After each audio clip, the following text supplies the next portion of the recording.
Hello everyone, my name's Harry Thompson and I'm here with Jazzie. Hi Jazzie. So, I think we're going to answer some questions, aren't we? Do you want me to take the bowl? Okay. Let's have a look. Jazzie's got her, I call it, my friend's got one and it's green, and I call it an amoeba boob. But because it's purple, it's probably going to need another name. Grape boob? Yeah! Alright, let's do this. If you could pass on one bit of advice to me, what would it be? That's a very good question. So, in these moments, usually I take a journey back in time to when I was, you're 8.5, aren't you? What would have been really useful for me to know at 8.5? Well, the kind of person I was always looking for was someone who could honour me and accept me for the way I am. You know, that's always the most important thing, because it came to a time when I didn't think I liked myself much anymore because I felt I wasn't being accepted. So finding that sense of communion is always important, and knowing that autism, PDA and ADHD, they don't just have to mean that you live a difficult life. They can be gifts in the right context. So just knowing that, it gives me strength now. You know, I have to tell myself that sometimes on my very difficult days. So I pick another one? Okay. What is it like having PDA as an adult? It's a superpower. Honestly, I wouldn't change it for the world, because it means in my life, in my job, I get to be independent. I don't have a boss, you know, so these things work, and I combine what I'm good at with what I'm passionate about, and everything I do not only benefits me, but it has to benefit other people. If it just benefits me and not other people, I have to stop doing it, you know. So, you know, those are the core positive PDA principles: autonomy, fair exchange between yourself and the people in your environment, and perfectionism. Hope that answered your question. Let's have a look. Do any of your friends have PDA? Yeah, a few. It's really interesting actually, because people always say, what's it like when two PDA people get together? Because people can't help but imagine it would be a disaster because of how extreme we can be. But to me, when I meet other people who are PDA, it's just a really nice experience because we both understand each other, and to me it's a great gift to be in the company of someone who has a mind like mine. Okay, let's have a look. Were you nervous about today? Be honest. I'm nervous about a lot of things I do, actually, you know, because I want things to go really, really well. You know, I'm such a perfectionist, so I always want anything I do, the big things and the small things, to go really, really well, you know. I suppose from the journey here, sometimes that makes me anxious. And I did a blog post this morning. I never know when I'm going to do a blog post. It just comes over me all of a sudden, and I have to get it from my head onto the computer immediately. And before I knew it, I had to leave in 10 minutes. So I had to throw my clothes on, have breakfast, brush my teeth, and run to the station in 10 minutes time. So that made me anxious. And then it was a long way, and not knowing what you're going to expect. But now I'm here. I'm fairly relaxed. And this thing makes me relaxed. This is the ultimate anxiety relief. If you don't have one of these amoeba boobs, or grape boobs, as I'm calling this one because it's purple, get one. And yes, that is a demand. Right. What would you do if you won £1 million? That is a great question. I can actually answer that. I would invest in property so that we could start a community run by neurodivergent individuals. So autistic, PDA and ADHD people are all running it and are all living together in harmony. I would invest in a community. That's exactly what I do. And that's what I plan to do. Okay, what would be your ideal day? This! This is great. This is fun. I recommend this right now. Have some of this. You need some of this in your life. This is a great day. And it's ideal because it's spontaneous. I know I planned to come here, but I think your mum did send me a programme. I didn't really read it properly because I thought, no, I want this day to unfold organically, and it has. And therefore, because it's so natural and organic, it's ideal. Well done. Thank you. What is your favourite word to use? Okay. Do you mind if I swear? Okay, I'll get the poncy, sophisticated words out of the way. My favourite word is it's a toss-up between mellifluous, which is when something flows smoothly and sweetly. Bequeath, it's usually used when people write a will, you bequeath something to someone. That word is so satisfying to me. Bequeath, bequeath, bequeath. Oh, I can just say that all day. And my third favourite word is fuck. I've got to be honest. Oh no, what have I done? Right, let's have a look. Are you scared of anything or anyone? You know what my biggest fear is? Having an operation. How silly is that? It's one of my biggest fears. I've never had an operation. The thought of losing control like that, being put to sleep like that, really terrifies me. People often, they often react like that. They make a really kind of face. That's my biggest fear. Crazy, isn't it? As anyone, am I scared of anyone? Peppa Pig. Do I ever get sensory overload? All the time. I had it today on the train. When people come on the train, I want to ban people from coming on the train. It should be my train. They should give all autistic people first class tickets. We should be entitled to them. I say the train because I get the train all the time. If someone is speaking to me and someone else goes and turns on the tap, then that makes me very mad, honestly. It's usually sounds. Sounds are my weaknesses. Smells, some touches. I'm selectively tactile. Some people I'm able to show affection to. Others, if they come near me, I think I'm going to melt.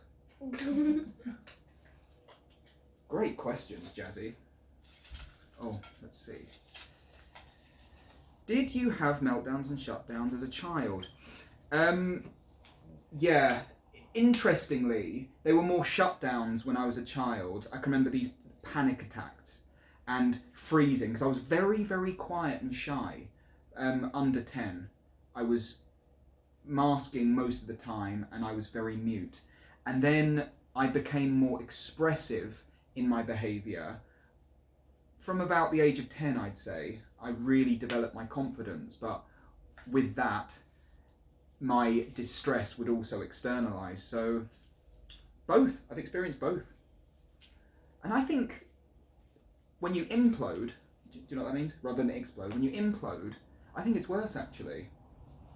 Well, it feels the same, but people might not even recognise that you're in distress when you're imploding because you might not say anything and you might not draw any attention to yourself. So there's less of a chance that you're going to receive help, so it can be difficult. Okay. I like the feel of these bits of paper as well.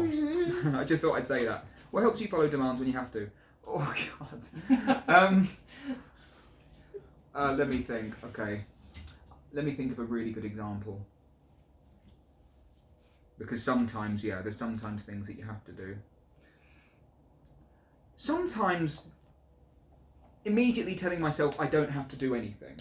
Knowing that nothing is compulsory, knowing that I can withdraw, even if I have to do it, sometimes it's helpful to trick myself into thinking I don't have to do this right now.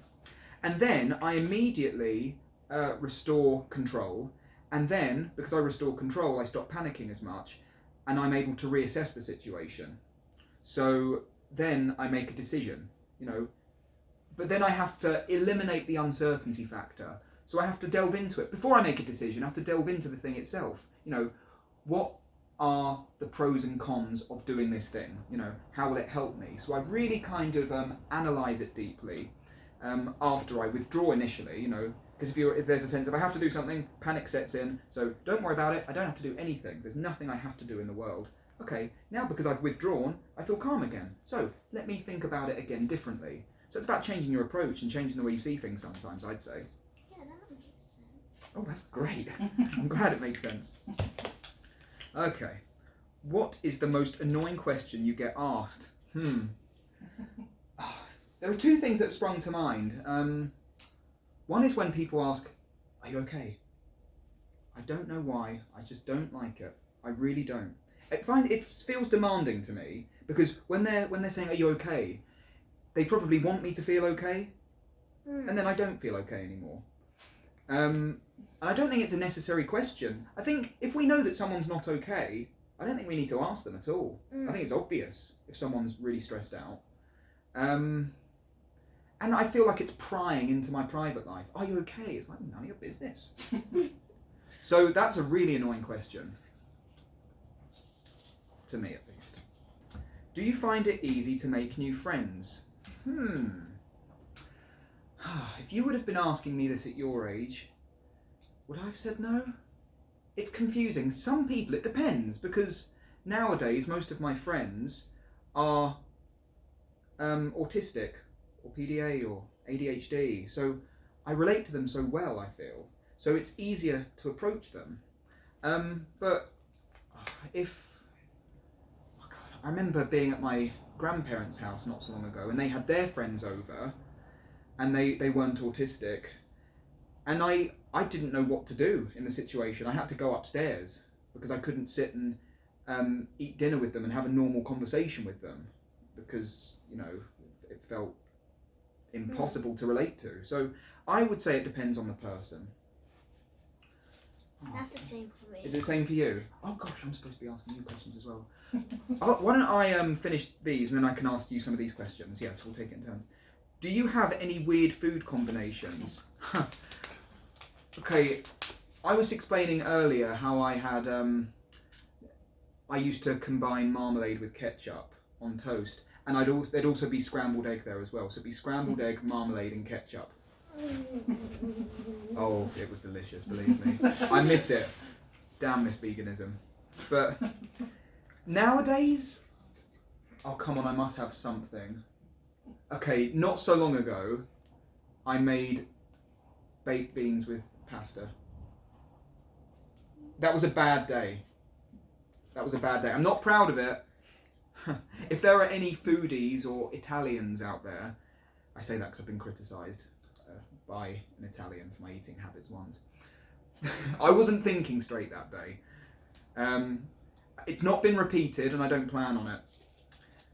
But I'll be honest with you, I mix everything together. I don't like it. See, as a child, everything would be separate. And as an adult, I have to combine everything. So if there's pasta and salad and bread, I have to make a pasta salad sandwich, I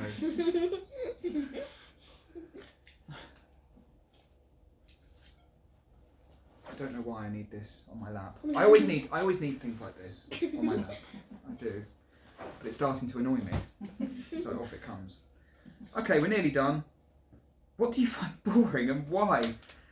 Oh my gosh. Okay.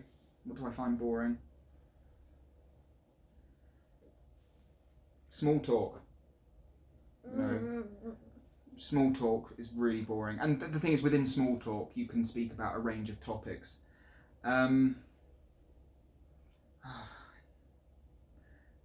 Chess, I find chess quite boring.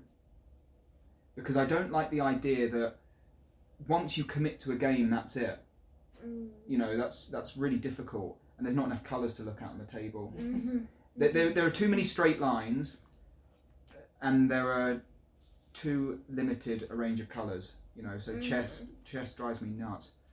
Anything else I find boring? Small talk chess. That's 2. I think I need 1 more.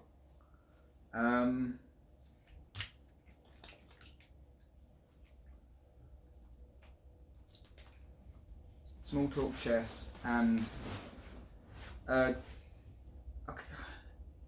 Dairy Lee Dunkers. It reminds me of waiting in the waiting room at the dentist's, which is really boring. I don't know why. My brain's going to random places now. Do your parents understand you? One doesn't, and the other does, yet has a little more work to do. Can you recognise PDAs and others without being told first? Yeah. Yeah. My PDA DAR is intact. Let's put it that way. Right. Did you have a favourite subject at school? Yeah, it's interesting actually, because now 3 times this happened. Because PDA kids are often very clever, and because we're autistic and we're drawn towards our interests, and for many PDA kids these interests change a lot because they like novelty and they like to learn about new things all the time. I call it the inbuilt curriculum that's more often than not out of sync with the national curriculum. Sorry, teachers. And 3 times my inbuilt curriculum intersected with the national curriculum. And one time in particular was when school started teaching astronomy. At the exact same time I was interested in astronomy. So I can remember being able to listen and being able to partake in the lesson, because what I needed was information about astronomy, and that's exactly what the teacher was giving me at the time. So I can remember really liking that lesson. We're out of questions. So why don't I ask a few to you now? Okay, I'll just pick some out. What's it like having PDA as a child? Difficult. Yeah? Very difficult having to follow what people say. Yes. And it's very annoying. It can be, because grown-ups often tell you what to do a lot of the time. Yeah. And that can be frustrating. I can understand that. Okay, that one wouldn't really apply. Let's have a look. What is the most annoying question you get asked?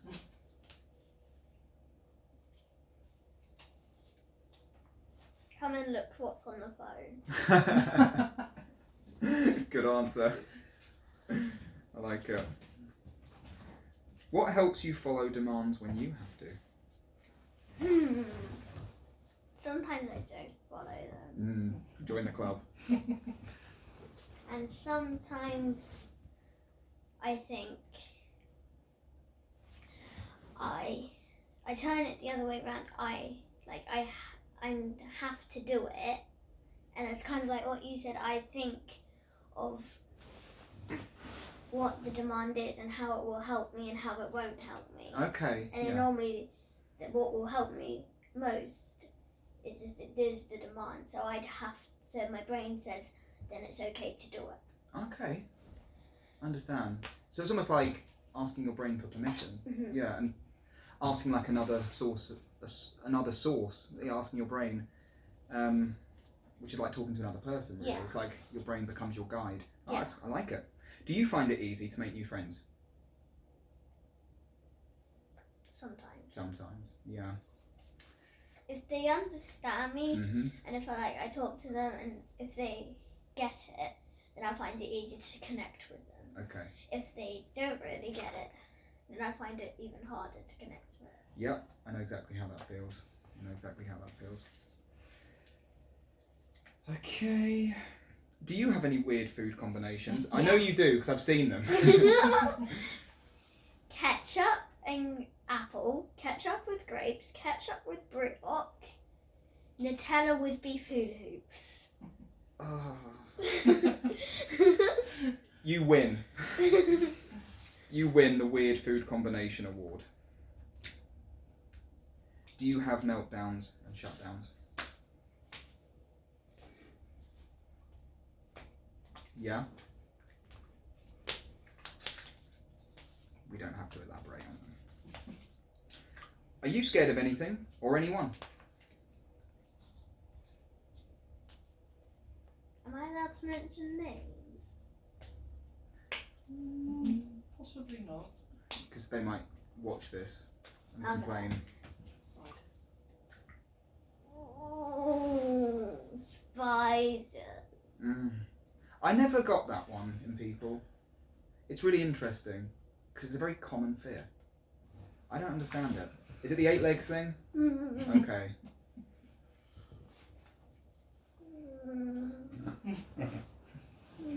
And especially daddy long legs. Yeah, okay, they are quite creepy. Yeah. I don't know. I don't pay much attention to them. What about hornets? See, I understand with hornets. That's kind of wrong. Okay. I don't like chickens. I'm scared of chickens a bit. I am and I'm not. No, I don't. I do like chickens. I think they're really sweet, but they have one expression. They look. How do I put this? I understand if insects and amphibians have one expression, but the bird has one expression, but chickens always look slightly nervous. Like even if they're happy, there's that whole. So it makes me a bit uneasy. So chickens, I love you, but get a new face, please. Do your parents understand you? Yes, but they're still learning. Honesty. I like it. Can you recognise PDA in others without being told first? Yeah. Yeah, we've got the PDA dial. I like it. Do you ever get sensory overload? Yes, Mm. quite a bit. Yeah. And you're a sensory seeker too, so you probably know exactly what you need sensory-wise and exactly what you don't need. So I reckon you're highly attuned to it. Oh, what's that like? It's awful, isn't it? Especially when other people don't understand. Yeah. You know, and they try and compare their experience with yours. Like, what? What's the problem? You know, I can deal with it. It's like, you have no idea. Okay. What do you find boring and why? What I find boring, being bored. Wow. Yes. Being bored is really boring. Wow, my mind is blown. Okay. So the profundity is overwhelming. Okay. What is your favourite word to use? Because Because. I like explaining things. Would you say cause or because? Because a lot of people shorten it to cause. I don't know. No. I think I just say because. Oh, nice. Okay, yeah. Because. It is a nice word, actually. Because. See, I can't stop now. It's become a stem. Do you have a favourite subject? Yes! Maths. Really? You don't hear that every day. Maths. I love maths. Amazing. What, like fractions, times tables? Fractions, times tables, algebra? everything. Everything to do with maths you like. You like numbers. Numbers are your friends. Patterns. Patterns? Patterns in numbers. It's extraordinary. And that's the same in music. Yeah, it Patterns. is, yeah. That's very true. Music and maths have a lot in common. Do any of your friends, or does anyone you know have PDA? You. Oh, there we go. Lucky you. It's good to have at least one PDA person in your life. Oh, we're nearly done here. What would your ideal day look like? Never being told what to do. A demand-free day. And Minecraft and cooking. Sounds blissful. Heavenly. Okay. Were you nervous about today? Be honest. No, not at all. I was too excited. Oh, you were to too be excited to be nervous. Oh. What would you do if you won £1 million? I would give a bit of it to charity, to the PDA Society, I should have said stuff like that, shouldn't I? and I would buy a computer just that only I'm allowed on, and I would have all the different types of Minecraft, Of course. No new sensory toys? and a million of these. I would somehow want to get a giant version of this, Oh! like the size of a house, Oh! and jump out of a plane a few thousand feet in the air and land on it. That would be Can you actually get that? Because I've got to invest in, the autistic community and buy property and give money to charity as well. I should have said that. And also a huge one of these, please. Yeah? Oh, that was so cool. Right, questions now. Yay. Okay. Thank you all for watching. Goodbye. Any last words? Bye. There we go. Bye. The last word's going to be bye. Okay. I lick.